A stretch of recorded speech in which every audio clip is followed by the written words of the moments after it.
Good morning, everyone. How are you? Thank you so much for joining us today. I'm Christine Firethunder, the Director of the Governor's Office on Tribal Relations. And joined here with me today is Cindy Patak and Elijah Henley from the Central Federal Lands. Today is Thursday, September 22nd, and we've created this program so that we can talk about integrating planning in the tribal nexus. So, Elijah, please.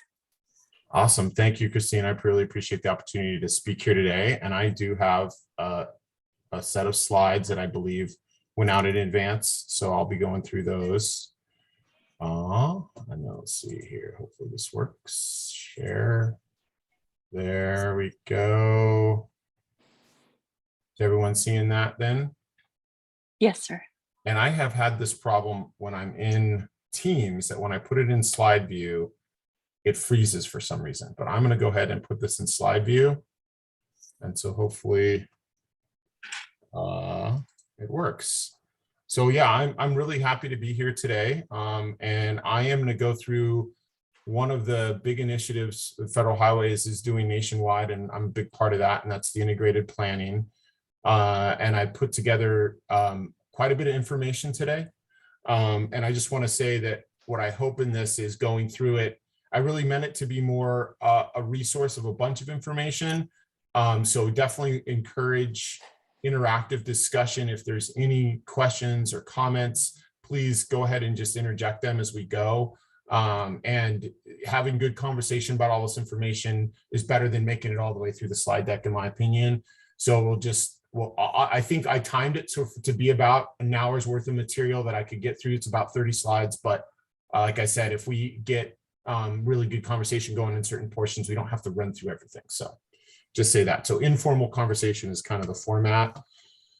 A little bit more information on me and my background. So yeah, I've been with Federal Lands now for 17 years, 20 years total federal service, started in 2000 with the Bureau of Transportation Statistics. Been with Central since 2005. And I'm the lead planner there in that office. And I have a slide that describes our planning area and our programs coming up, but I have a team of 5 and we cover 14 states. And then I'm originally from little background. I'm from the Bay Area, originally grew up in Marin County in the Bay Area in San Rafael, California. And I have a master's in international relations and an undergrad in urban studies. So I'm a planner. And I have been happily married for 18 years to Lisa. We live here in Colorado. I'm in Fort Collins, Colorado. Our office is headquartered in Lakewood, Colorado, and we have a 13-year-old daughter, Emma. I have my hobbies there listed, and spend a lot of time outdoors. So I'm very lucky to have the job that I have, where I'm providing access to the outdoors. And little fun fact on me: right between going undergrad and grad, I decided to do an exchange program and went over to the town in southern Germany, Tübingen. It was an amazing experience. It was a language immersion program. And then I stayed on a few extra years because I got in with the baseball team and got to play some baseball out there. So that was an amazing, unexpected adventure in life. So it was really fun. I'd throw that in there. So we got a little background noise there, but so here's what we're going to cover today. Is an overview of the Federal Lands programs.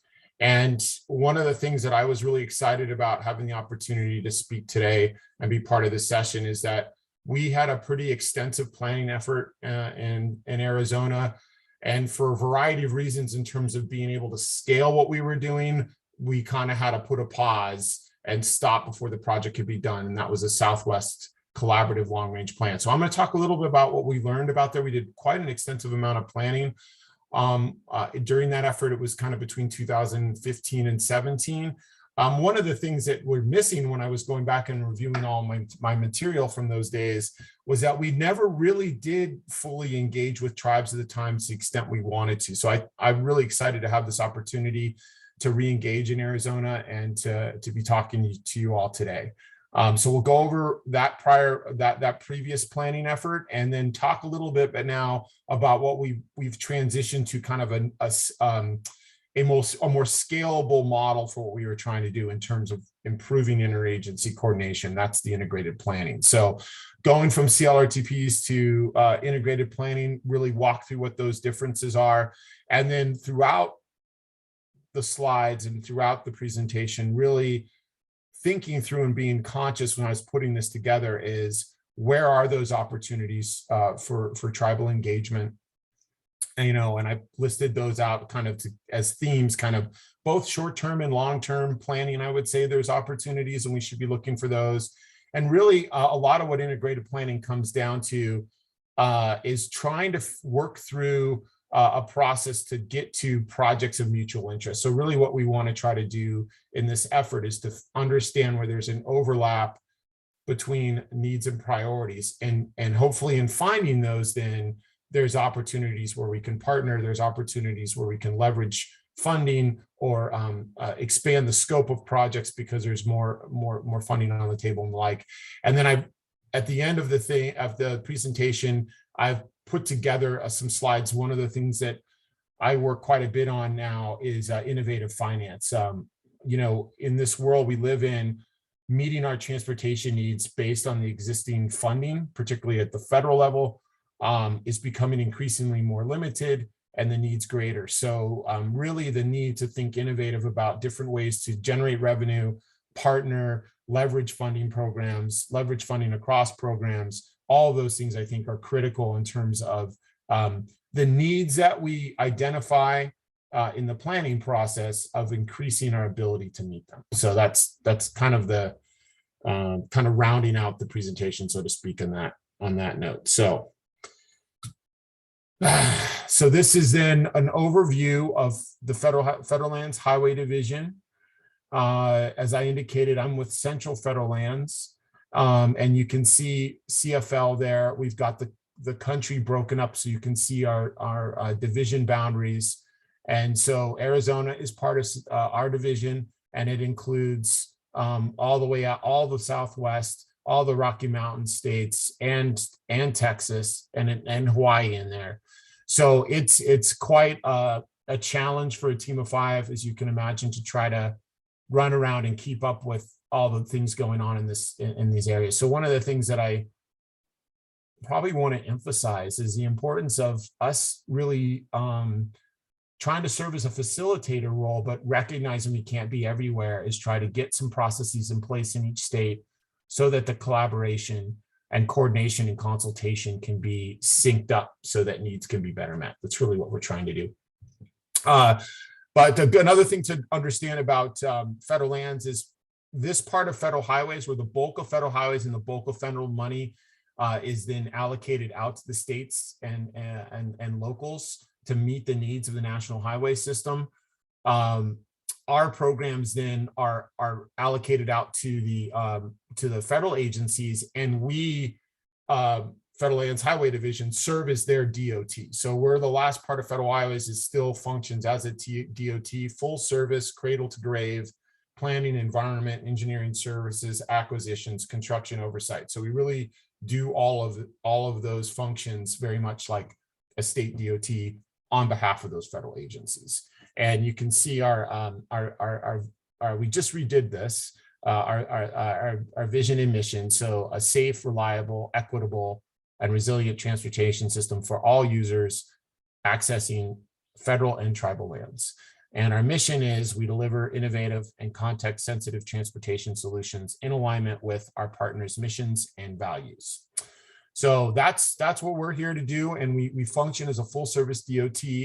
And the programs then off on the right-hand column there, you see the top 2 programs are our main 2 capital programs. The Federal Lands Access Program makes funding available to state, local, and tribal entities for projects that are routes, projects on routes that provide access to federal lands. And then the sister program to FLAP is the Federal Lands Transportation Program. Those funds are allocated then to those federal agencies their emblem is at the bottom of the slide. We have 6 core partners: the Park Service, Fish and Wildlife Service, Forest Service, Bureau of Reclamation, Army Corps of Engineers, that's the castle, and Bureau of Reclamation. So each of those agencies get allocations every year from federal highways, from federal lands under that program, FLTP. And then the planning program, very similar to a state's research and planning program, SPR funds, we have a planning set aside. That's the planning, the FLPP program. And that funds a large portion of our planning team's budget. And we are going around doing data collection and developing long-range strategic plans and short-term feasibility studies and corridor plans in partnership with those federal agencies and state and local agencies. So, and then the last bullet is the tribal transportation program, which I presume you would have some familiarity with. I'm not going to speak directly to the TTP. That program is administered with through the Office of Tribal Transportation, through the Office of Tribal Transportation, and they're within federal lands highways, but they have their own staff, programmers, planners, and the like. But what I think is key here is what we want to do in this integrated planning effort is make sure in our process, we engage with tribes so that we can understand where their needs are and where they may overlap with, you know, our two capital programs here. And by the nature of better integration with state and locals, the bigger Fed aid program. And we'll get into some more of those details as I go on. I'm going to take a pause here for a sec and check to see if anyone has any questions. Flora or Don, do you have any questions so far in what you've seen?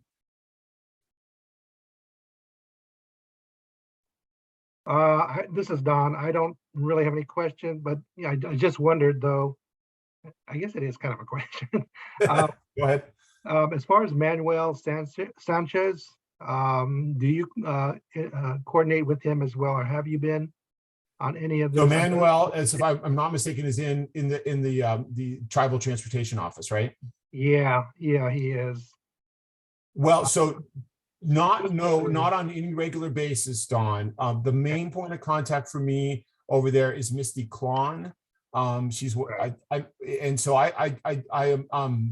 interact mostly with Misty, but what we're trying to do in our efforts here is to make that coordination and collaboration with the Tribal Transportation Office more. So we're trying to work on that, but it's not where it needs to be. Maybe that's the way to answer that.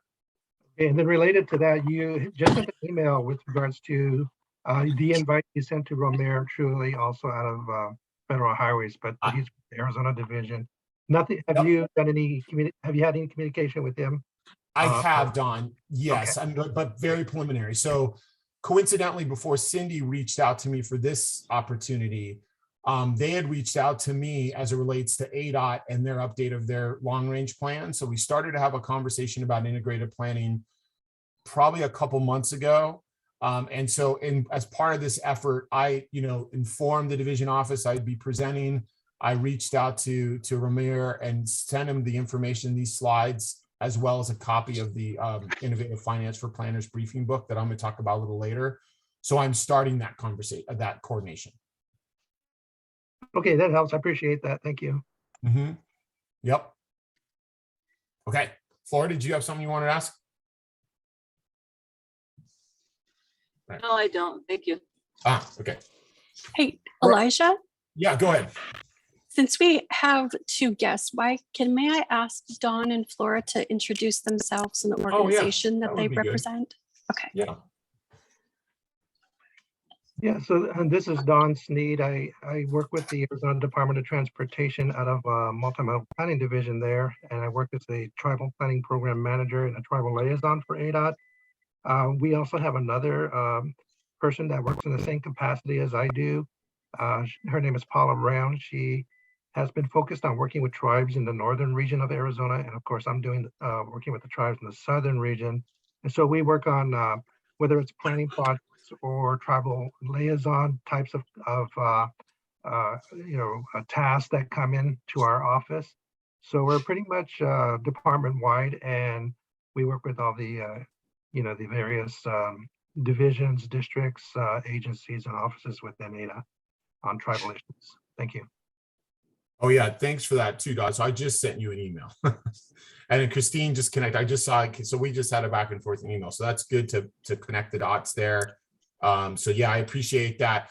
But yeah, so Ramir, we haven't been able to connect yet, but I've been feeding them information and I let them know that, hey, I was going to be talking to everybody and send them my slides. So at least we've got to that point. I was hoping maybe they would be able to join, but I didn't put 2 and 2 together to get them invited soon enough. So I'm sure they probably didn't have enough time to make it on.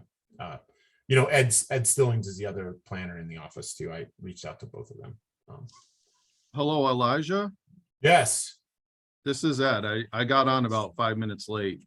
Oh, hey, Ed. Well, great. I didn't see you on my list of participants. Oh, good. I'm happy you can make it. Good to know. Excellent. I logged in with that link and it shows up as you. It says Elijah Henley Oh. and then me in parens. So there's 2 Elijahs. Oh, that's so I'm weird. presenting to myself. We were wondering Oh, why he God. showed up twice. Oh, that's funny. Okay, well, good. Hey, Ed, I'm happy you were able to make it. That's great. All righty. So jumping back into this is a breakdown of those 2 main capital programs I described on the previous slide, the Federal Lands Access Program and the Federal Lands Transportation Program. And this has been updated to the new bill authorization amounts. And the main kind of few takeaways here. The 2 programs are really different. So you have on the left-hand side a program that is allocated by state by formula, and that formula is predominantly driven by the amount of federal lands in each state and the amount of federally owned roads in each state. So the combination of those 2 things lead to a high concentration of the program being allocated to what we call the Big 12 out in the West. So Arizona's in the mix there. I don't know right now out of that pot of money, say that you can see here, you know, the 80%, what that means in dollar amounts to Arizona each year. I believe it's around 15 million. And it may be tearing up closer to 18 million there over time. So while on the face nationally, it looks like a lot of money, once you start divvying it up by state, even states with high concentrations of fed lands, such as Arizona, it still ends up being a relatively modest amount of money. So yeah, so it's about 15 million or so for Arizona is what you get each year. And then kicking over to the FLTP, those funds then get allocated by year to each agency. With the top 3 agencies, and a couple things to note here. There's not a very even distribution of funding, as you can see. So say, for example, in this fiscal year, under the new bill, 422 million is allocated total. Of that, the park is getting the lion's share. And then you can see there's a demonstrative 90% drop off in the funding and the levels for what's left. So they're getting lion's shares going to the Park Service. And then the other thing to keep in mind here is the Fish and Wildlife Service and Forest Service. They get, all 3 of these top agencies are called non-competitive partners. They get guaranteed the funds that are allocated on this chart. The other 3 smaller partners then,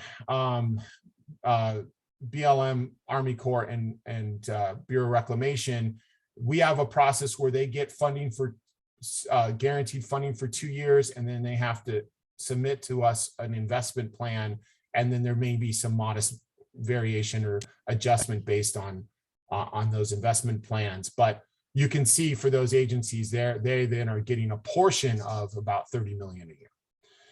And the challenge that then creates is, say where we have our biggest chunk of funding going to the Park Service, they have 5,000 miles of primary public access road, and they are getting that funding level. Whereas you go to, say, the Forest Service or BLM, for example, where they have somewhere between 50 and 70,000 miles of public access road, and they're getting demonstrably less money. So getting that to square, or making priorities over a whole system, the country, where you have this uneven allocation of funding, creates some real challenges, as you can imagine. So, and the other big difference here is this is really more of a state and local driven program on FLAP, and then this is much more of a federal program driven program in FLTP. So from a planning standpoint, the challenge is you really have very distinctly different mechanisms for how the funds get prioritized and how decisions are made. what we're hoping to do with integrated planning is really to step aside from any really project selection decision and really look more uniformly at priorities and where priorities overlap related to these programs. And this gets into some of that, this next slide, looking at the challenges with FLAP, and how do we determine FLAP funded projects? We use calls for projects for non-federal agencies to submit project proposals. So those calls for projects, the FLAP program was created under MAP 21 in 2012, so about 10 years ago. And we have done about 3 calls. We've done about 3 rounds of calls through all our states. So I don't know offhand when Arizona the last call was or when the next call is coming up, but typically it's been every 18 to 20 months. So not quite 2 years, we'll go out with the next call. So I'm remiss in not having that latest information when the next call is going to be, but it's been approximately about every 2 years, a little less than every 2 years. And then the way the projects, when the call for projects comes in, it's a tri-party decision-making structure where federal lands, highways, so Central Federal Lands in this case has a vote, ADOT has a vote and has a designate, and then someone from the Association of Counties in the state, that local representative has a vote. As all the calls come in, all projects come in, each entity scores them separate from each other, and then there's a reconciliation of those lists. The planning teams in each of the divisions, so my planning team, we oversee that call process, and we work the projects up to the short list, and then we hand it off to our programmers and our delivery part of our shop. So that's kind of how that program is managed. So it's really state and local driven. And it's based on a set allocation to the state each year. And so going to some of the challenges we find, so a few proposals compared to similar states. So I don't know if this is exactly applicable to Arizona. We wrote these bullets kind of more uniformly of challenges we have, but in general rule, our challenge has been when a call for project is done, we're always left around trying to figure out, as the second bullet indicates, really hard to determine, is this the best of the best? Is this everything? Are there other projects out there? Did we miss something? Did people just not know? Did they just not have time? So really what we're trying to do in our integrated planning is to get ahead of any of these calls enough to do a comprehensive assessment of where the needs and priorities for enhanced access really are throughout the state. So to try to really inform these calls for projects better. And then the last bullet there is an important one, I think. Current selection process, the way our criteria is set up, it's not intended to be, but it ends up being biased toward existing use versus potential use associated with a site that would be opened up. So if you already have a site that already has a well-established visitation pattern and a level of visitation, it's easier to substantiate the value or the importance of enhancing access there. When you're at sites that currently aren't adequately accessed and you're putting in for projects to open them up, or improve that limited access, they have a harder time competing. So it's just something to be aware of. So again, in the planning process, I think we can start balancing out some of those priorities if we're taking a more comprehensive look at enhancement needs more broadly across the state over a longer period of time. Hey, Elijah. Yeah, go ahead, jump in there, Cindy. Yeah, would you mind if I would just add to that? I just really appreciate this portion of your presentation so much. Part of the goal of our tribal task force here in Arizona is to maximize opportunities under the infrastructure bill.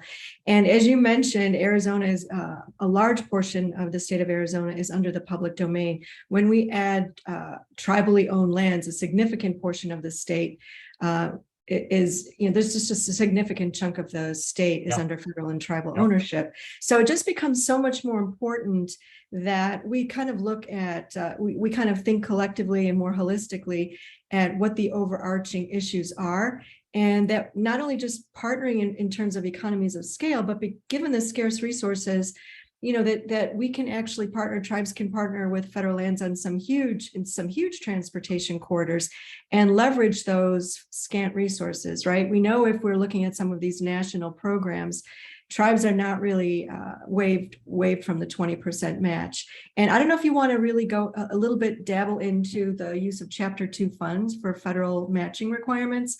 There's just a lot of opportunity when you look at whether or not you're a federal agency or an Indian tribe. There's just a lot of opportunity here in the state of Arizona to partner, specifically with regard to the programs you're mentioning, but also in some of the other opportunities under the infrastructure bill, just given the nature of how Chapter 2 funds work as well. And of course, the contiguous land ownership, right? I mean, there's always a tribe next to a federal land management agency, and those corridors are huge in Arizona. Yeah, and I think that, it's the challenge of calls for projects are different at different times. It's syncing them up. Some of these discretionary grants, you don't really necessarily know when they're all going to come or when that opportunity is. So how do you time out when you're going to be prepared for these discretionary grants? And the extent to which we can come together and identify those areas where there's mutual interest, it empowers us then to maximize the value of our limited programs. Because in all cases, the mandates for these programs, the funding just simply doesn't meet the mandate. If you look at FLAP and what the intent of the program is, it is really an important program that was meant to fill the donut hole, right? Where you have the bulk of federal funding going to the national highway system, and then you have a program, the FLTP, that went to federally owned assets. The local owned assets weren't getting those federal dollars. So FLAP was put in there to fill that gap. But then the amount of the eligibility, because it's all routes that provide access are eligible, it's just, the amount of money we have, it's a real challenge to understand, where is the main priority and where is the best opportunity where it aligns with other programs. So that's really what we're trying to get a better challenge. And that's, I think, the coordination bit of that, as you see there are few opportunities for federal agencies and non-federal agencies to coordinate on transportation challenges. So that's where our federal agencies tend to sit over in their own little box. The ADOT and works with the locals, obviously the MPOs and locals in the counties, but where everyone comes together for the federal agencies coming together with either the DOT or the locals, there's not a lot of forums for that, or there may be forums, but when you're just talking about the national highway system, it's not that relevant a lot of times for what challenges are out there in tribal and federal land areas. Building on that same kind of continuation here and flipping to FLTP, unlike FLAP, then this is very federally focused, of course. And the key part to kind of take away that second bullet is in the federal reps. So the federal employees on the ground at these refuges, on the forest, at these recreational sites, they're the ones that have a pulse on where the need is, but they have no guaranteed funding. They can put in for projects, but no funds. And I forgot to change the slide. See, you can see I'm doing the same thing in Nevada right now. This should say Arizona, obviously. But the point is, same thing here. There's no funding directly allocated to the FLTP by state. So there's no money directly for the FLTP coming in. It really comes down to either a national, go into this first bullet, federal agencies select projects regionally or nationally. So again, going back to that chart, the bigger partners with the bigger allocation, they sub out allocate to regions, and regions make project selection process or decisions. And then for the smaller guys, BLM, Army Corps, and Reclamation, people are submitting projects and they're competing nationally. So if you think about how we go through a process and prioritizing this program by federal agency, regionally or nationally, and you go over to FLAP and it's allocated by state, driven by states and locals, trying to square the circle in terms of where projects align. We're really trying to get a better strategic handle on that. And then, of course, in the mix is where does the tribes fit in and their needs fit in that mix as well. And that's really, I think, critical. It's very similar to, like, for tribes here, this first bullet, projects have to be on the designated FLTP inventory. So if a route is not on our inventory, then it's not eligible. It's very similar for TTP. If a route is not on the IRR inventory, then it's not TTP eligible. We have kind of the same requirement there. The second bullet, I think, is key, is that our planning is really right now constrained to the funding level. So there's a lot of really big need out there, I would say, that we haven't really strategically mobilized to address, just simply because we're running around and just trying to keep what's out there together and as best condition as we can. Really what we want to try to do is try to take some of those shackles off a little bit to create a vision of what enhanced access looks like if we ever are going to have a chance to try to really grow the program size or bring more revenue to the table, we have to create that vision of what that access need is. And then funds are only allowed to be spent within the administrative boundary. This one's an interesting one. This is their own prohibition. This is not a statutory prohibition. So from a federal highways perspective, there's nothing that statutorily prohibits them from spending their FLTP dollar outside their boundary. But because their need is so great within their boundary, each agency has pretty much made it be. So that money only gets spent really within their boundary. So what is key though, is that money spent right up to their boundary. So to what extent can we connect the dots where they have primary access roads that need help or need funding aligned with the adjacent state or local facility or tribal facility that provides access that could also then be combined or leveraged in the same project. And then again, this last bullet really goes to the fact that while it technically is one program, the FLTP, it really functions as six separate programs. There's not a lot of interagency prioritization going on right now. So what we're trying to do is really try to do some of that in our integrated planning, so we can better align, not necessarily leverage just FLTP with FLAP or Fed Aid, but also FLTP to FLTP. There's also opportunities there, I would say. And there is an opportunity for better alignment with FLAP. So yeah, so how can we come together and better align and leverage FLTP across FLTP partners, federal partners, and then how does that relate back to FLAP and connecting with them? And so this is a good segue to what we realize is, hey, we need to do we need to have more strategic plan. We needed to look at our long range planning requirements and how do we meet it. So this, as I was saying, going back to a number of years ago, so after the passage of MAP 21 and then into FAST Act, where they added the new partners to the program, before 2012, our only direct recipients of funds were the Park Service and Fish and Wildlife.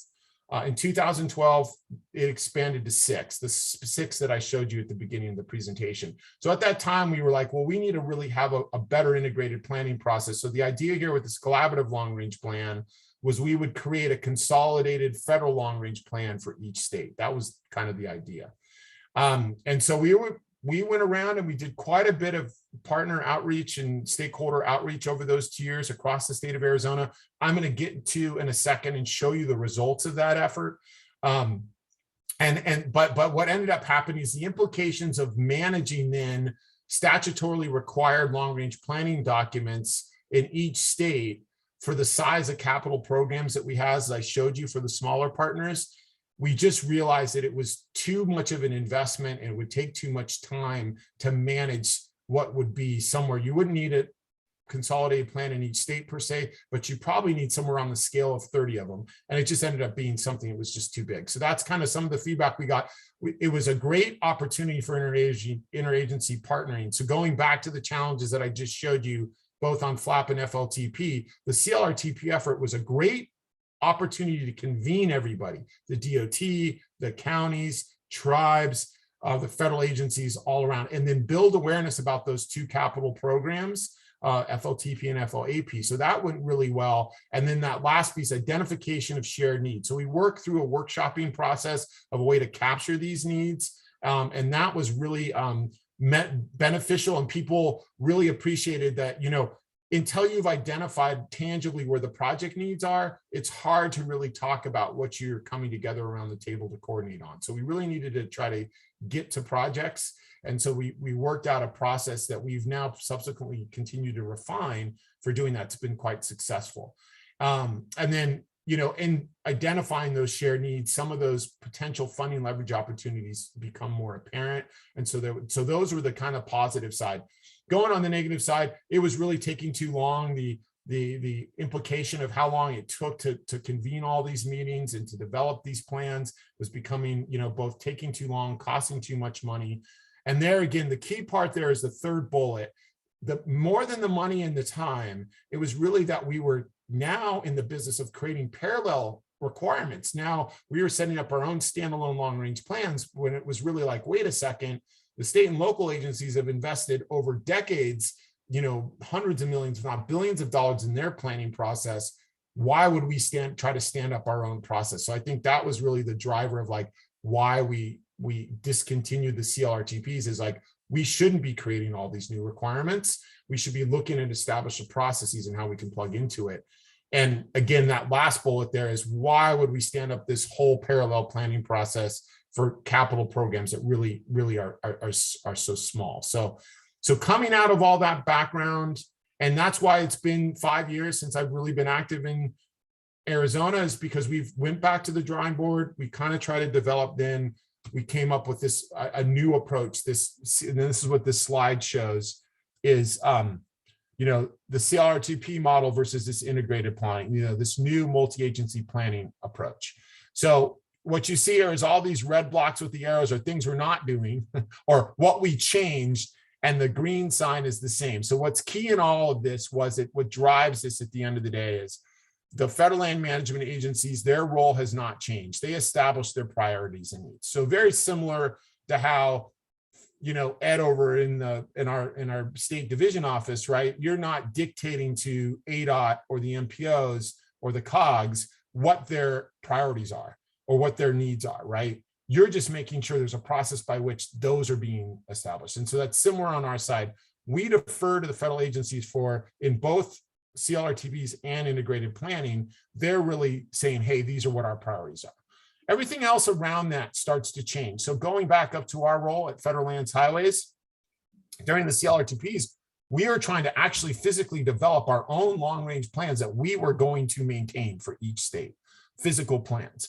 Where we're now shifting it to is, how do we develop consolidated information, consolidated information management on the needs of the FLTP and FLAP. So manage the project data or the priority data that then we can have ready to feed into the state and local process. That's really the transition we're trying to make. And in this case, say, for example, now jump down to the state and local role. On the CLRTP side, we are really trying to coordinate needs between multiple plans. So it's like, hey, here's our consolidated federal plan. How does that match up with your MPO, your RTP or your MTP and your statewide plan?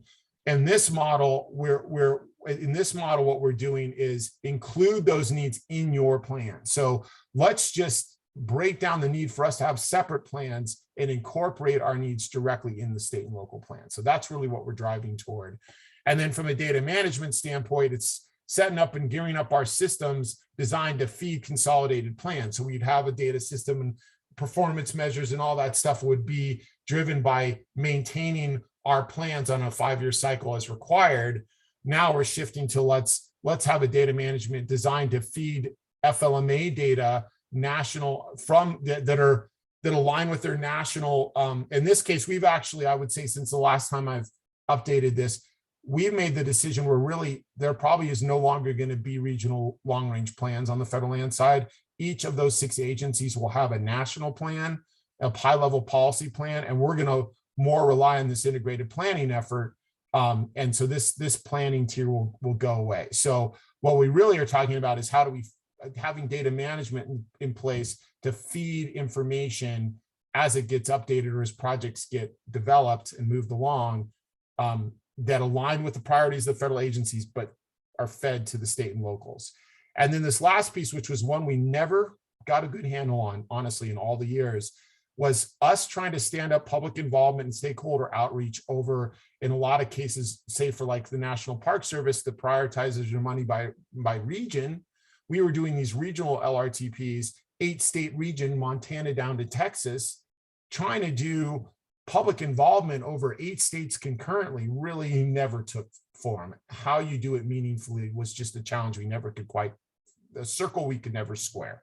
So what we really are trying to do again here is, if we can provide you information on the state and local side, feed it into that process. So when states and locals go to update their plans now, have a federal lands enhancement access component to it.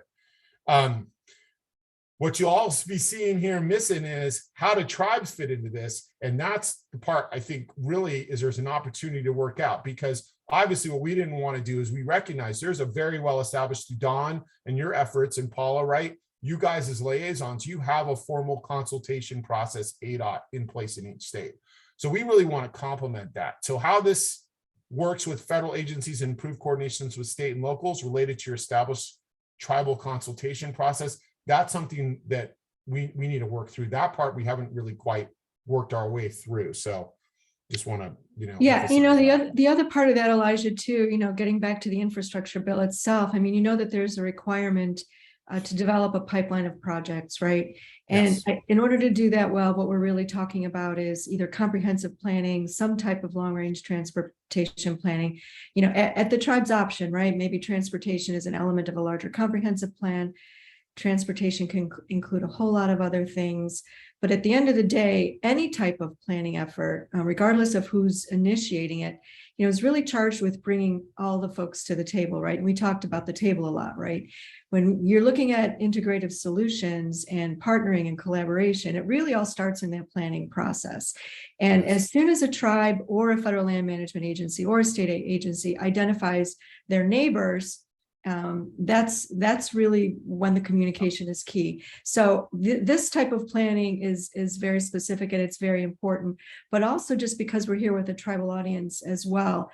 Any one of the 155 programs for which tribes are eligible under the infrastructure bill are going to have to support any assertion that's made in an application through some type of planning document. And so there's just so many different ways to do that, especially within the state of Arizona. The relationship regarding the location of tribes and federal land management agencies.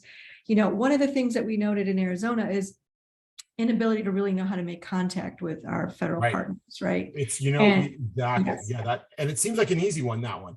But you start putting, and that's one of my big things. I'm trying to build these stakeholder databases, for example, and it gets really complex once you start figuring out who to include, who not to include, how big it gets. It balloons on you quite a bit. And so that's, I think there's a lot of work to do that, to get down to a core list of contacts.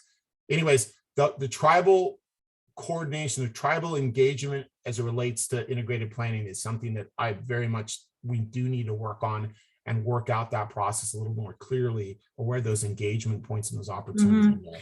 Yeah, and as you said, it's an expensive process too, right? So the first form of communication, like what plans are already out there, so we don't really need to duplicate them. Maybe we can connect to them and add another layer, for example. And I think it's making the existing state and local plans more comprehensive in terms of more robust, and having it in there, because that's the main forum anyway. Exactly. The bulk of the money is going to those plans on the national highway system.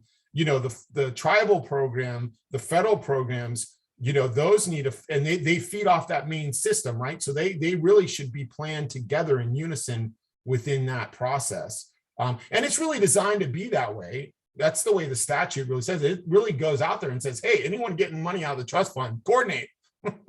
Make sure it's matching up. And so that's really but it gets very complex when you start breaking it out in all the different programs and planning cycles and all that. So just real quick here, this is my own kind of operational vision and purpose, but really is that vision I'm articulating here is really the 3C process, right? Like comprehensive, continuous, collaborative, right? Is just planning process that aligns priorities and programs across jurisdiction, federal, tribal, state, local. That's what we're talking about. That's what we're trying to do. Really clear there in terms of vision. And then the purpose there is how do we develop the outreach strategies and data analytics that design to evaluate that regional connection, that connectivity, and that kind of identification of the project or that overlap and need. So that's kind of that's where that shift is. So now we're not in the big key thing here is let's get federal lands, highways, and our partners out of the business of managing plans. And let's get us in the business of providing states, locals, tribes with information to help form their processes. That's kind of, and then I guess on the tribal side is really making sure we make a meaningful and consequential effort of inviting them to the table. And I think that's what's key. I know that's what the consultation process is set up to do in each state. We want to support that process, be part of that process as it relates to where does those needs overlap with federal agencies, not just the DOT and the locals. So this goes right to what I was getting to here. You can see the big bubble in the middle, Fed aid program. Who takes bites at that apple? Or ADOT, the MPO, and the COGS, right? To a lesser extent, the COGS, really the MPO and ADOT take that. And then in the federal land side, all our partners take a bite out of the federal lands pie or get a piece of it. And then tribes have their own program. And what we're really going for in this integrated planning process. Let's define that overlap. What's that overlap? Where is that shared need that is a mutual benefit to more than one of the entities, one of those places around those two funding pots? And really what we're talking about here is establishing a shared vision for enhanced federal lands access in the area studied. So you can scale, we've looked at, we can do statewide application. I'll get to that in a second. Statewide application, what we're talking about, or it can be a more focused area. But in all cases, you want to create a common vision. And then how do we establish shared need across jurisdiction, federal, tribal, state, local? Focus on where are those needs, those projects of mutual interest, really trying to get down to that. So it's really an effort of trying to hone in on that area where we have really consequential overlap is what we're trying to get to. And this just goes to, I think what's key here is two main outputs of this integrated planning. Product is a list of projects, right? Projects that right now aren't in the state and local process. That's what we're saying. So it's a tangible thing. We're going to get to projects. But what's key to this is equally important is the process piece, because just going and identifying the projects is not really going to get us to a point of taking them from being identified to actually somewhere in implementation mode or into the project development pipeline. So that's really what that pinwheel shows, is we're really in that top right quadrant of trying to better understand regional connectivity across jurisdiction, is where the first piece is. We go through a process that we have, and I'll show you the results of Arizona in a second from what we've done this. So we've kind of done an initial cut of what we're talking about there in quadrant, the top right quadrant. The next piece is to go through what we haven't gotten to yet, is a refinement of that project, what we've identified, to those ones that are really of mutual interest. And then how can we then work between ADOT and the MPOs and Federal Lands Highways and the Office of Tribal Transportation and BIA to try to get to, like, what can we implement? Where do we get to project implementation? And then when we're doing that, refining the process so we can be more efficient about it. And then lastly, I think, is trying to figure out in the established state and local planning cycles is coordination with those existing committees somehow that inform, they're informed of these needs and that get identified somehow. And so it's built more into the process and the planning cycles, not standalone on the side. And then this just goes to, like, you can define the study area statewide. We've done a statewide cut already for Arizona back into, but we didn't finish the job, so to speak. But then you can narrow down and do a more discrete or more detailed analysis, sub-regional. These planning tiers are just a conceptual concept to think about in concentric circles. You're starting off with the statewide assessment. That's really what we said, and I'm going to show you here in a second, is a statewide assessment we've done. And then what's the policy framework for how you once you've done an assessment, how do you actually move those needs through a process? And then those next tiers then go down. Once you've identified these areas, then it's like, okay, these are priorities. Nearest where we have to do feasibility studies or corridor plans.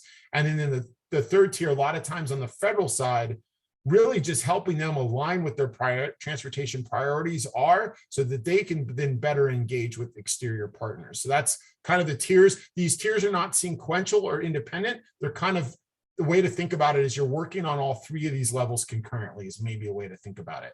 And then that's where it goes, where how do you then, your data management and your process documentation becomes key, so that you can kind of feed each of these tiers as you're trying to really build out your process. And this just goes to, like, a general scope of a tier 1 study. We're doing this tier 1 study right now in Nevada. We completed a tier 1 study in Colorado a couple years ago. This is kind of the core task there. You do a kickoff, you manage the project, you do statewide FLMA. This should be coordination, not consultation framework. And then you're doing concurrent to that a needs assessment. There's some case studies that you focus in on. Then you come up hopefully with some type of implementation plan. Where are our priorities? And then how well is the process working? So those are something, this is something that was kind of part of the CLRTP for the Southwest for Arizona that we started, but we didn't finish. What I hope to do is pick this back up. That's why I'm happy Ed's here because we have had initial conversation with ADOT about picking things back up. So I'd like to get back to this potentially next fiscal year in Arizona. So just throw that out there. And this is kind of what we got. So over 2 years and a series of workshops throughout the state, this is a list of 37, I think 33 needs that we identified. You can tell just so I didn't put the column headers on there, I forgot. So this is the general description. You can see really high level. And then these are the primary goals that it hits. So it's an access connectivity is a primary goal. Secondary access is safety. Secondary goal that it addresses, pardon me.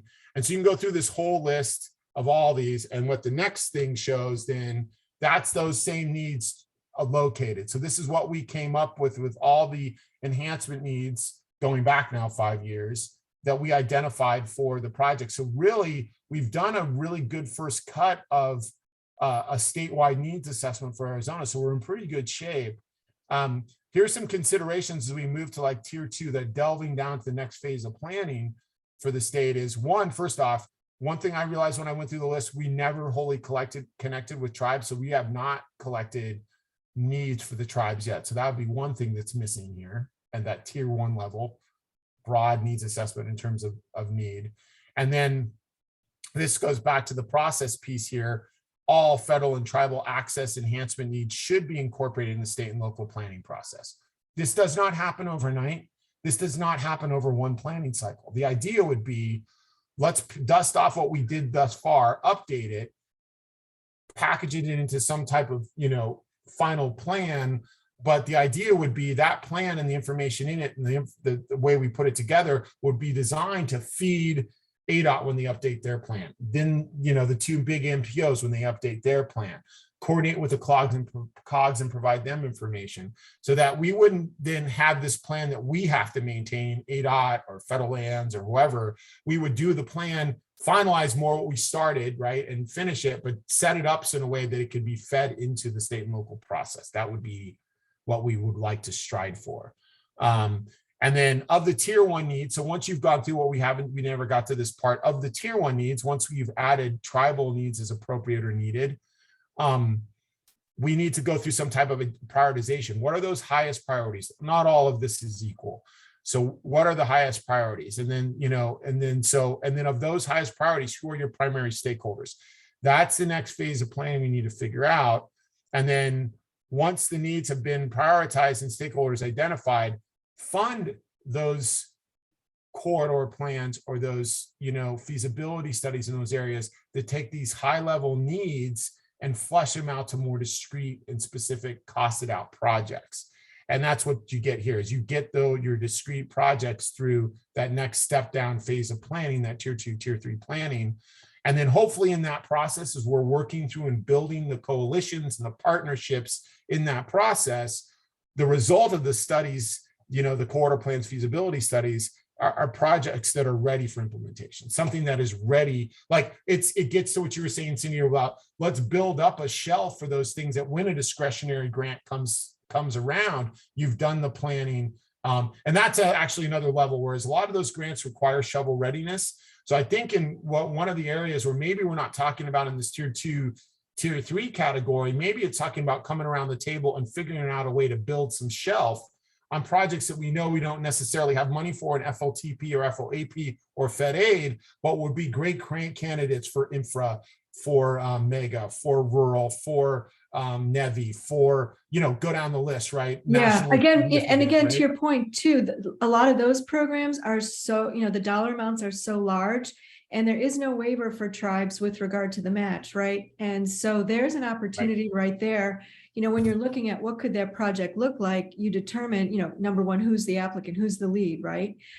Where's the funding coming from? Could a tribe use their funds for the match as opposed to, for something larger than itself, just Will to we all be maximize willing that to take a opportunity. little bit of risk, right? Could you Yeah, go and invest exactly. some FLTP, some FLAP, some Fed aid, some TTP, and in a pool, and then no one's taking all the risk, but you're all taking some of the risk to get some shelf that then puts the state, the tribes, the states and locals in position to compete for some of these grants. Yeah, and you're That's- not throwing spaghetti at the wall, right? Because we've talked at how expensive it is and how, how much effort it takes to put an application together. So that's why I think, really planning is really the mothership, right? When you have those conversations early and you're not really planning for the funding, you're planning for what your needs are.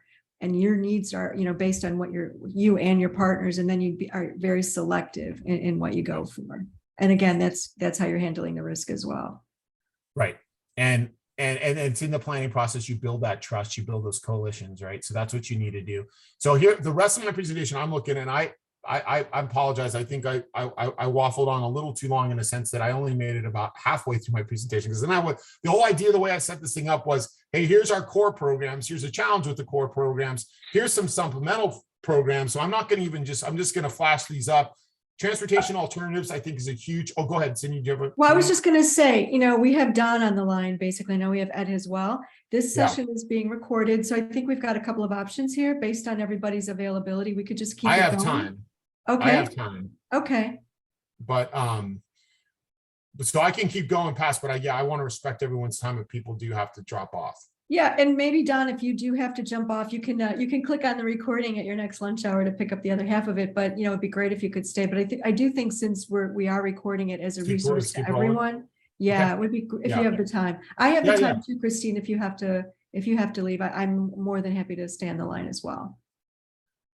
Okay, thank you, All right, so- Elijah. And I'll try to keep a little more diligent on track of time here, because I think what I wanted to spend more time on that front end, because I think what really is setting that framework from my perspective. So my lens into this is those key programs. My stake in it is to make sure we're doing adequate comprehensive planning related to FLAP and FLTP. Yeah. Now what the rest of this conversation is blossoming out into, hey, there's a whole plethora of other funding opportunities out there. So how do you then be cognizant of that as you're trying to support the needs that are identified more directly to, say, FLAP and FLTP? So this is an illustrative list of programs. It is not an exhaustive list. There's a lot more out there. I know before there was a couple more new programs that I just became aware of just in recent days. So there's a lot of them coming about. But what I try to do in these, so there's some additional programs that are out there. These are discretionary funding opportunities to some extent, but some of the stuff is also allocated, formulaically allocated as well. So it's a mix of those things that I thought were most immediately directly, maybe where there's a linkage between opportunities with FLAP and FLTP is the main way to cut it, but there's definitely more funding opportunities out there. So I'll just frame it that way. But one of the things that came out in the work we're doing in Nevada, I'm out in Nevada a few weeks ago. I'm going back out to Nevada next week, was as it relates to tribal transportation alternatives. So this is a portion of the Fed aid program. It's a suite of smaller programs. And I think what's key to this is a lot of times there's opportunities where I think the collaboration and where there's an overlap of potential need and funds eligibility, I think there's a lot of opportunity to align or evaluate priorities related to all transportation alternatives and FLTP and FLAP, and for sure TTP and tribal program as well in the mix of this. So I just throw that out there, that this money's out there. It's a sizable amount of money, as you can see over the period of the authorization bill. But the way this is administered in each state varies, and who's making decisions on this and how they break all this out. But this is one where, like, for Ed, you and I sitting down and thinking about opportunities where we could better align or sit down with ADOT and talk about that. And I know state parks for recreational trail program, for example, that program ends up being delegated out to state parks. So having them at the table, I think that there is a tremendous amount of opportunity to collaborate when it comes to the non-motorized portion of our transportation program. So the trail connections, bike ped connections, micro-mobility, where transit's applicable. Those are areas where I think there's a lot of opportunity to better collaborate and potentially leverage. So TAP is a big opportunity there. Throw that out there, and you can see there as it relates to the different types of things you can do with it. And then this, of course, the nationally significant federal and tribal projects program. So that call, that NOFA went out in May. It's out there right now. I know I'm in conversations about prospective applications and how it could work. I will just say one of the things that we're considering strategically is, where do you, so let's look at our FLAP process, right?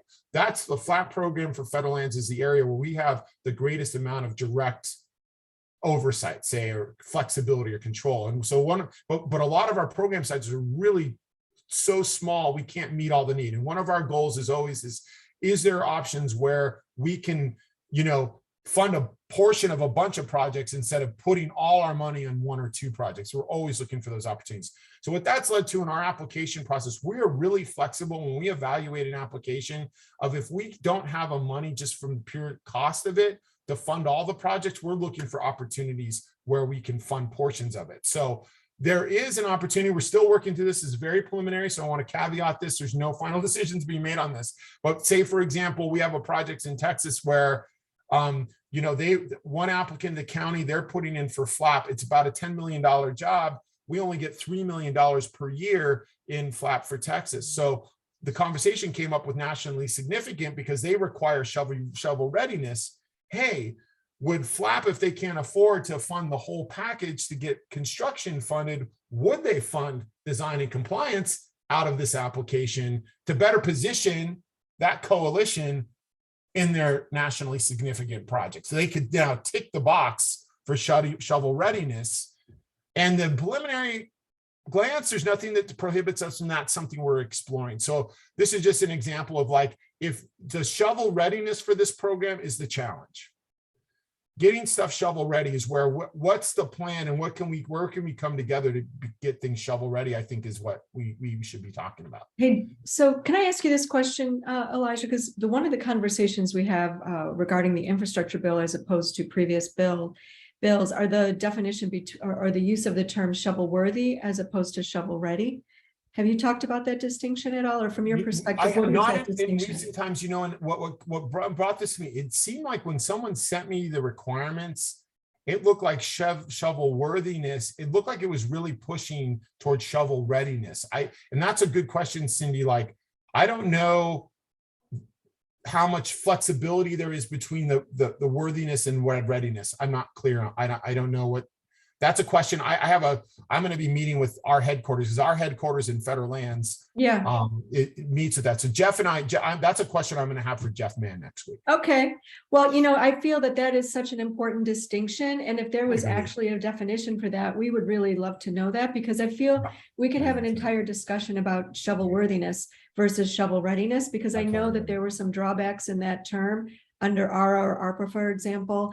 So, and I kind of tend to link it with good planning, right? A demonstrated need, that the project is well thought out and it has, you know, all the pieces are well understood.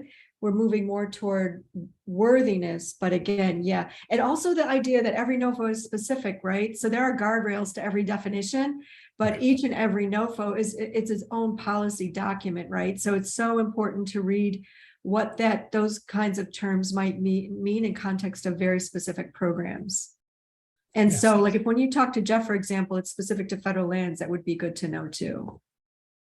Yes, that's all good. Yeah, I'm taking notes here. That's great. Yep. But I think this is just really one of those ones that goes what I was saying, that point I was making earlier about our planning right now is scaled to our funding amounts, constrained to our funding amounts. We don't have $12 million jobs. I mean, there's some, but not really. I mean, $25 million, we don't have it. And I think there's needs out there that scale to that. Absolutely. The things we're identifying in Nevada right now, for sure. And the things that if you go back to this is a full, you can imagine, I'll have to go back and dig into this, but we're talking about significant potential major corridor improvements, right? So, you know, we have to really get out of the box to figure out how we're going to get even to get to shovel worthiness, which is a lesser bar.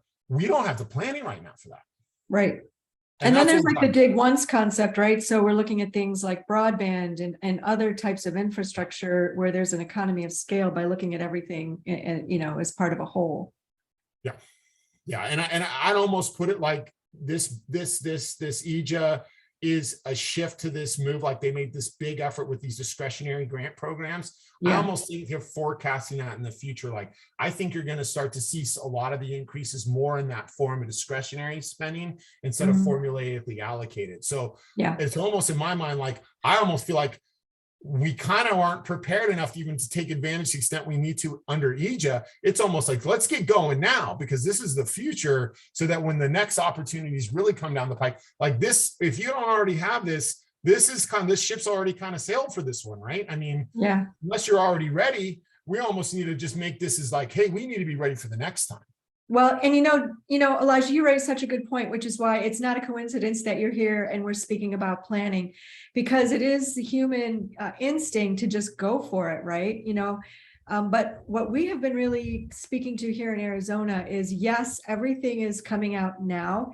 And if you've got a shovel-worthy project right now, that's great. But this is a 5-year bill, and the bill speaks to sustainability, equity, resiliency, right? So the first thing that we really kind of recommend for everyone really is to kind of step back and pause and digest everything, because the feds are digesting everything as well. A lot of these programs are brand new. They haven't been stood up yet. That's So right. right now, honestly, in this little, I would say, vacuum, so to speak, unless again, you really do have something shovel ready, is to really kind of step back, pause, and to thoughtfully plan and to unlearn a lot of what we've been used to all along, which is, again, resource poor, constraint, fiscal constraint, continuing resolutions. So our asks have been smaller and smaller and smaller, and that has been effectively baked into our planning process. So now how do we unlearn all of that, start to think bigger? And one of the ways to do that is to solidly plan and take advantage of the time right now. Let some of this stuff go, right? And be discerning about what you do next, and be thoughtful about what you do next, because that next year, if you kind of do the appropriate planning, you've got the narrative, right? This is how we're addressing equity. This is how we're addressing collaboration. This is how we demonstrate need. We've reached out to everyone. We've started to introduce ourselves to our neighbors. And that makes for a compelling story. That makes for a pretty competitive ask, right? So when something is kind of thrown together because there's been a NOFO published, and you've got 60 days to produce something, you approach things very differently. And so that's why, again, from our perspective, we're stepping back and we're starting to have these conversations about planning. And I feel this is a great opportunity for all of us. And again, I think what you're really communicating to us as well is there's opportunity from your perspective too, because, you really haven't addressed everything that you could have in the past, but really the time is now to do all of those things. So I do appreciate you kind of speaking to this. Yeah. We're not getting all our meats, and we can't work independently in our own silos and get all our meats. No. We just can't. And so infra is one, and I believe this might already close, but it's another one, which is a great opportunity.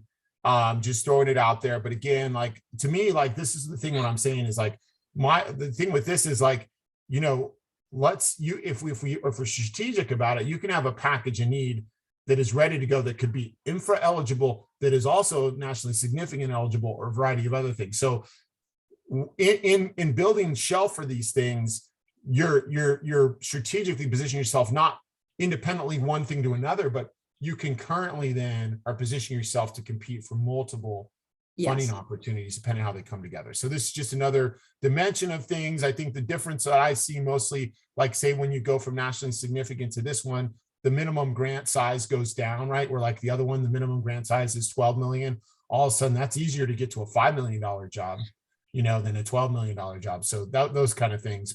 And the amount of dollars is significantly more here, right?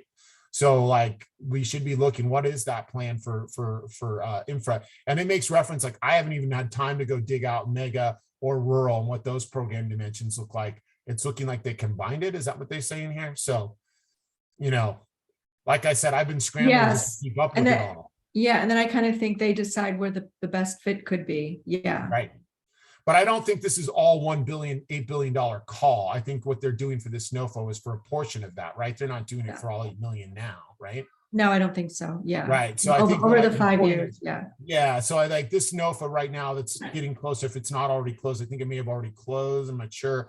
But the point is, there'll be another one coming up. So yeah, like, here's another, hey, let's get ready for what this is. Let's match up the requirements in infra with nationally significant to see how well they align to your position for more than just one program, and then this one, oh my gosh, this is the first I even heard of the project program. I pulled this out from colleagues asking around, and I thought I'd throw this on the side because I thought this was interesting. I think there's been a lot of conversation about resiliency, and so this is another area which this really kind of looks like what are the needs for this in Arizona, right? Right. Like, I actually, Yeah, I've actually flagged this program, Elijah, because there's a formula piece and then there's a discretionary piece. The discretionary pieces have not been advertised yet, but the state of Arizona has received formula funds, 2% of which, there's a lot of latitude in how a state spends its formula funds, but there is a requirement that 2% be set aside for planning, right? Resiliency planning.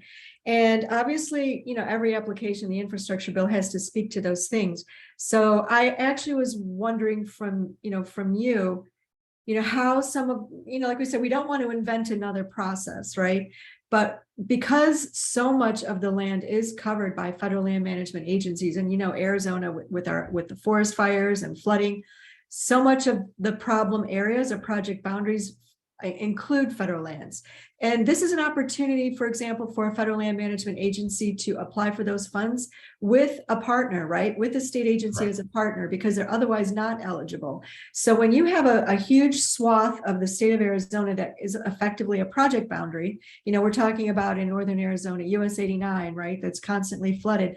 But, the forest fire and then the subsequent flooding, there's just multiple jurisdictions that are included there. Yeah. So, I guess one of the things for us too is like, how do we engage our federal land management agencies to get a seat at the table to start to think bigger, even from their perspective, right? So understanding that they're looking at this program is not something in which they're eligible, but to reach out to the state to say, hey, we've got this huge area that we want to address. We see this program. How can we partner? Or how do we engage them to let them know there's time now to get ready? There's time now, right, to mobilize an effort to get ready for this program. Unlike infra, we just missed the call, but there'll be other opportunities for infra as well as nationally significant. That was the thing. I have to go double check. I thought this I don't think it's 275 for the whole 5 years. I thought it was more than I have to double check on that, because I didn't think that was the entire amount for the entire authorization. I thought it was, but I could be wrong. I don't know. Yeah, I don't know. Yeah, but anyway, going along. But this is one where a NOFO hasn't come out for the discretionary portion of it. But so Ed, do you know anything about what ADOT's been doing with their 2% for the planning on this?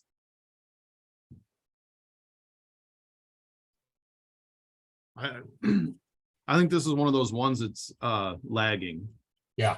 Just because it came out, the news on all these new programs has just been trickling out, and so it's hard. It's really hard on ADOT to get off the ground running when there's so many different programs hitting them at once. Totally. And so, and not to mention, I think some of the protect money is directly going to MPOs, I believe. Okay. So, I see. Okay, gotcha. Well, this will be a good one for us to flag. That's why it caught my eye today. I thought I'd throw it out there. Yeah. I don't know a lot about it, but I don't think there's a lot moving. So we could strategically position ourselves well if we take some action here in the coming months. So yeah, and so for example, even in that one, the matching requirement can be reduced if you do the planning, and then the planning is adopted by say the state or by the MPO. So there's a lot of options there. Yeah. Yeah, I didn't even put NEVI on here because we already had a NEVI conversation, but NEVI's not so. Another reason I didn't put NEVI too, because really emphasis on NEVI right now is electrifying the national highway system. For a lot of our routes, it either wouldn't be applicable or it's a secondary priority. So NEVI's out there too in this mix, but I think the focus is really more on the national highway systems. That's why I didn't include the NEVI. Well, yeah, but to your point, the government it may be focused on the national system, and that makes sense, but it does have a discretionary program complement to it to plan alternative fuel corridors within communities, right? So that's not to say a tribe in their long-range transportation plan could take a look at the national system and see if there's the means to connect it with their own alternative fuel corridor. In a discretionary piece and work. Yeah, and even like, for the federal land. So a lot of times, particularly like say with BLM and forests, it's such massive swaths of acreage that where you exactly would electrify wouldn't make a lot of sense, like say for dispersed recreation. If you are going to electrify, it's more like the refuge or the national monument or the park site that's a more distinct location where you're driving to a location, you have like a hardened surface kind of experience with interpretation and everything, where then you have charge stations and you can take, and plug it. Exactly. A lot of these other places, it's a different model. Not to say you don't need some type of electrification at some point, but I'm thinking for the dispersed, where you have big dispersed swaths of dispersed recreation, it's almost where's that node where you're transitioning from your car and your truck and your trailer to your quad or your off-road vehicle or something for that recreation. Maybe there's something in the mix there, but no. So I didn't put that on there, but there's another one to your point, the discretionary piece. There could be an opportunity for NEVI as well. So that could be added back. So those are just a smattering or a collection of additional programs that could be leveraged or partner with or coordinated with FLTP, FLAP, and then, tribes in the mix with TTP. The last part of my presentation day is really focusing in on innovative finance and really looking at leveraging and partnering opportunities. So in addition to strategically positioning ourselves for our program funds, these discretionary program, grant opportunities, what are there some other innovative finance ways that you can look at increasing revenue? And typically this would be like non-federal revenue a lot of times. But yeah, so what is innovative finance? Specially designed techniques and tools that supplement traditional highway financing methods, improving government's ability to deliver transportation projects. So you can see down there, there's a variety and list of these. So a GARVI basically is a Fed aid backed bond. So you're doing a bond and you're using some portion of your Fed aid funding to pay that back. TIFIA is a low interest loan. And I think with TIFIA, these are really for rural areas. This is a little tougher one with TIFIA because TIFIA really is meant for I think it's a minimum project size of 100 million and you have to bring 50% to the table. So, but I know that there's an effort and I didn't have the information. They've tried to come up with now a rural TIFIA program that's a much lower funding threshold and allows for, say, not just one project funding, but you could look at a rural area and do like a program of project funding. So rural TIFIA is out there. I know for Arizona, they just closed their SIB, but state infrastructure banks is another funding tool. And then value capture is a whole suite of ways that effectively what you're doing with value capture is mechanisms where based on an enhanced level of access, the value of the land that's being accessed appreciates, and you're capturing the value through a variety of mechanisms in advance to help fund that improvement to enhance that access to that land. So it's a variety of things there. P3s, public-private partnerships, tolling pricing. In the federal lands context, tolling pricing has a lot of limitations. I would say that's not really so applicable. However, I think looking strategically at cooperative agreements to increase fees, entrance fees or transportation fees, there are statutory allowances for each of our federal agencies to impose fees. And I think that's something we should definitely be looking at. That's politically very sensitive. You don't want to jump to that right away until you've really created a real vision. But I believe for federal lands, if we got together around the table, you could look at a fee program that would help in combination with the public-private partnership. You could look at enticing private investment to come up front, improve a whole area. You say a dozen recreational sites within a bigger recreational across jurisdiction, and come in and partner with the federal agencies to run the new facilities on their behalf. They bring all the capital and operation expense to the table, and then through fees, they recoup their costs over time, very similar, like say on a toll road, but it's a little more complex than a toll road. But we have a whole research project on what I'm calling fee-based value capture that, I don't have slides on it right now because it's not quite, action ready, but that's out there. So anyways, these tools are what we're talking about when we get in the innovative finance realm. And that's what's applicable in Arizona, right? This is a toolkit of things that can be considered, but what's applicable, I think, is let's have that conversation. What we're really, the message here is, and this slide real quick just goes through like the advantages of it, right? Like, so on the left, on the purple side is your pay-as-you-go model, right? This is conventionally how we do it. If you don't have enough money in a current fiscal year to get the project done, then you'll bank it away until you've accumulated enough money to do it. So what this is just saying is, if you have a need where you can secure funding, financing for which the interest you'll pay on paying it back is less than the rate of inflation of saving it up as you go, you're going to get a project sooner and at less cost over time comparatively if you waited. So that's where that's the whole goal is. Where is there an option where your financing can beat the rate of inflation? Now, inflation and financing now are getting a little gangbusters, but in this inflationary market we're in right now, these low interest guaranteed federal loans and different variety of things that are out there could be of great advantage and allow agencies, to get out, tribes to get out in front and get stuff funded, get stuff built and pay it back and actually save money over time and get the project benefit sooner. That's what we're striving for. So if I'm going to linger on this, if you all we sent out in advance a copy of this briefing book, but if the QR code here, if you hold your phone up to that QR code, it'll take you right to a copy and you can look on it on your phone.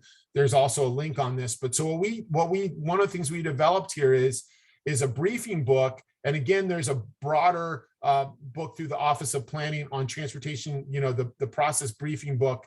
This is meant to be a complementary component of this. So that much more extensive briefing book's been out there for a while. This new Innovative Finance for Planners brief is a supplemental. It's meant to be a supplemental to that bigger planning process briefing book. And so it's an introduction to those financing techniques. And really it's tailored to like, hey, we want everyone in the planning community to really be aware of what these techniques are. And a source of example of bridge funding gaps for state, local, tribal, and regional agencies. So it's a source that shows you like when you have a need or a program of need you aren't meeting, this is a resource for you to go to think about different and creative ways of potentially closing some of those gaps. And then how to incorporate innovative funding and financing techniques into the planning process. So right now, our conventional way of doing it, right, like you do a long range plan, if it's a statewide plan or if it's an MTP or an RTP, right, you take your Fed aid, what you're getting in Fed aid, and you do some type of straight line extrapolation of those funds to say, okay, there's my funding constraint over the time of my planning horizon. That's how you establish constraint, is a pretty much with inflation straight line projection of your current allocation. So what we're thinking here is, how do you incorporate a more sophisticated evaluation and determination of funds availability if you start incorporating fund leveraging opportunities and financing opportunities more early in the planning process? So you line these things out better. So what is the, say, program of projects that are best suited for innovative finance in relation to the things you're not going to finance, right? Like, so it's how do you look strategically over time over your program of projects and apply these tools and techniques, as opposed to waiting until you get to the point of, oh my God, I don't have enough money for this project. Now what do I do? Being more systematic, being more strategic about it. And then resource to help new MPO decision makers understand and utilize innovative finance and planning process. So, every 10 years we're getting new MPOs come online, or small MPOs that don't have a lot of resources. Tribes are a great example of that, where they don't have a lot of the resources to understand where all these things are. We really try to tailor it to give everyone of this a resource. And there's a section that's specifically on tribal governments that we developed in collaboration with Misty Klon over the Office of Tribal Transportation. So that's a briefing book. And really this just goes into a lot of what I think I just said, and just what you're going to see here is, why should agencies consider it? When should you use innovative finance in the process? Like timing of when you use these different techniques, and when you start thinking about it in the planning process. And then try to give successful examples of that. So there's case study examples we've been developing of how this, places and entities that are doing a good job of that. And this is why should why should innovative finance be considered in the planning process? So really, those are the key pieces: leveraging existing funding, expedite your project delivery, so you're getting projects on the ground sooner at lower cost if you're beating the rate of inflation by financing, increase stakeholder and public awareness. I think, in considering these things, providing information early in the planning process to increase understanding and garner buy-in. So saying right in the front end, when you're updating your long range plans and such, thinking about innovative finance and opportunities for innovative finance and incorporating it and building awareness of that will help build in buy-in when it comes to the point where like, oh yeah, and there may be an imposition of new fees or what have you. People are aware of it. They understand it's tied to a broader strategic vision, and encourages innovation. So it's like just being innovative about, you know, what are creative ways that we can maximize our limited dollars better, get projects on the ground, bigger, better projects on the ground sooner. That's the goal. And then section 2 of the briefing book, how does innovative finance differ from traditional federal grant assistance? What is the difference between innovative finance and innovative funding? What are examples of innovative finance techniques? So it gets more into delves into the details. First part is, why do we want to incorporate this earlier in the process? The second piece is, how do you incorporate it in the process? And so this is just a bullet list. And really that's what you're thinking about. You want to think about funding and financing. So innovative finance, if you use a tool, if it's Garvey or if it's TIFIA or whatever it is, right, you're getting financing, but you have to then have revenue coming in to pay for it. So the funding and financing need to kind of go hand in hand. So these are examples on the left-hand column of financing tools. And then the right-hand column, these are ways of revenue generating tools. And you can see it goes down the list. A variety of different things are indicated here. And you know, again, we have extensive information and detail on all these. This is really just giving you guys an idea of like, let's have all this on the table. Let's have this conversation. As we're looking at what grant opportunities are out there, let's go a step further. Where can we really look at putting together some type of public-private partnership, enticing more public and philanthropic and private investment and contribution into the mix, and looking at those public-private partnerships where you're creating new business opportunities potentially for the enhancement of access. In this case, really to federal lands. The tribal component, I think, is a little bit different, whereas in a sense, we're not talking about, opening up national parks or refuges for visitation. It may be very critical to do some of this just to provide vital access to your community. So it's a little different in tribes, but I think there's an overlap where we potentially could come together and some of these tools could help supplement our limited funding. So Elijah, under the funding column, I mean, you would consider discretionary grant funding as part of the funding, right? You know, I would, Yeah. I think we handled it. Yeah, I definitely would for sure. Yeah. Yeah, we could put that in there. I think we had almost a different, I think the way we broke this out is we almost put that in a separate category that like, there's another the federal grant opportunities are unique enough. They're almost their own category. Okay. So, okay. yeah, you know what I'm saying? Like this is in addition to that, but you're absolutely right that they are a source of funding. Absolutely. Okay. Absolutely. Yeah. And just to overlap innovative finance and funding, often innovative finance techniques include elements of both financing and funding. So you have over there the bubble financing, borrowing funds, bonds, loans, public-private partnerships, and then the funding, supplemental revenue raised, value capture tolling. So I would say, Cindy, supplemental revenue raised, that could be a grant, right? Right. And like, for that example, could be a in some grant. cases, toll credits can be used as match, right? Yes. However, caveat with toll credits, you're robbing Peter to pay Paul there a little bit. Yep. So you, in order to make that work, you're having to make someone, typically the DOT is going to have to then make room for that shift because, right, you're just giving the local the credit to meet their match, but it doesn't come with, credits don't come with revenue. They don't increase your revenue. What they do is they provide you more programming flexibility. That's what toll credits do. Right. Because I guess at the end of the day, what we're really saying is, although, yeah, your total project cost is effectively your 80%, right? Because the toll credits don't contribute to the completion of the project either. Right.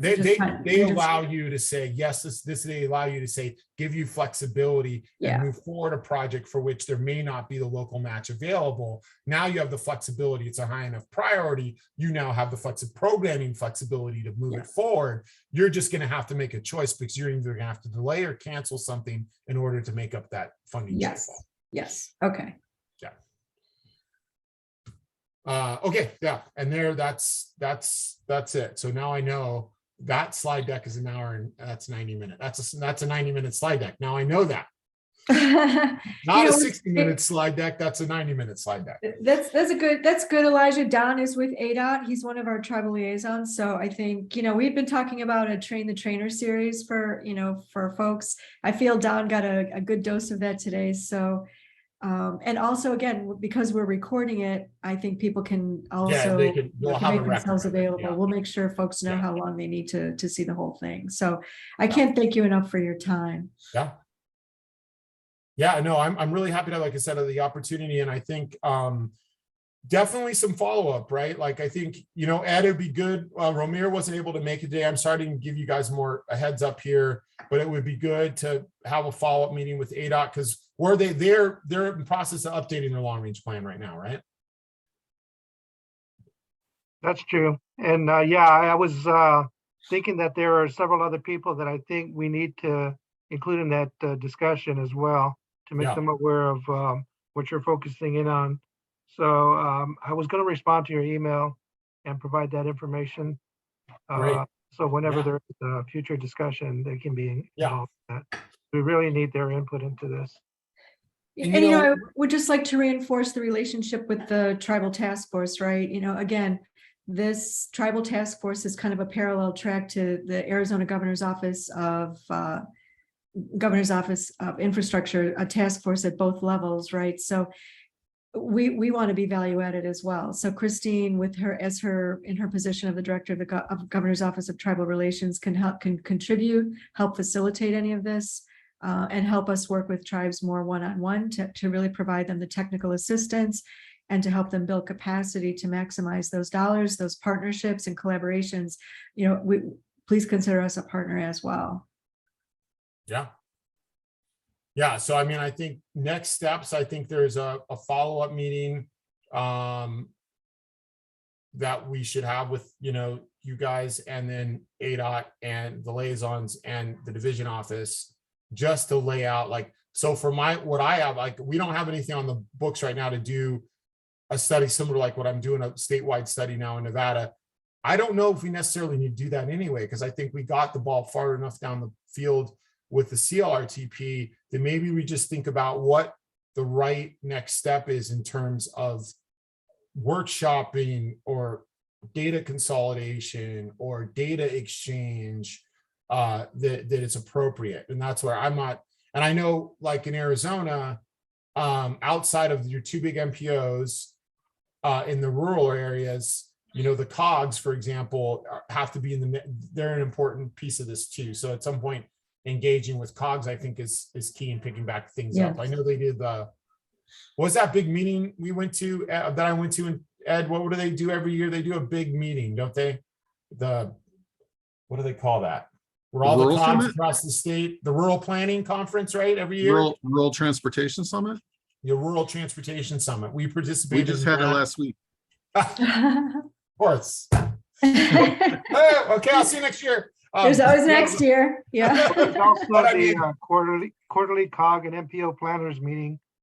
There you go. Opportunity I think, I think we gear up for something like that, Don, there, maybe. And like I said, I don't know what that looks like. I think we need to think strategic about what makes the most sense for Arizona, and put some things in motion. And we're committed to be part, to the extent we can, we in federal lands, we want to be part of that.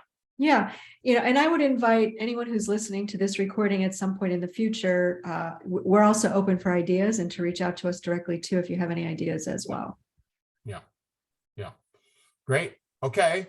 So to be continued on email. We'll set up the next meeting and we'll figure that out. I know that there's the symposium that Christine, we're going to talk next week about that. I might participate in. I'm planning to participate in that Chandler, right? Yes. Chandler, Arizona. Yes.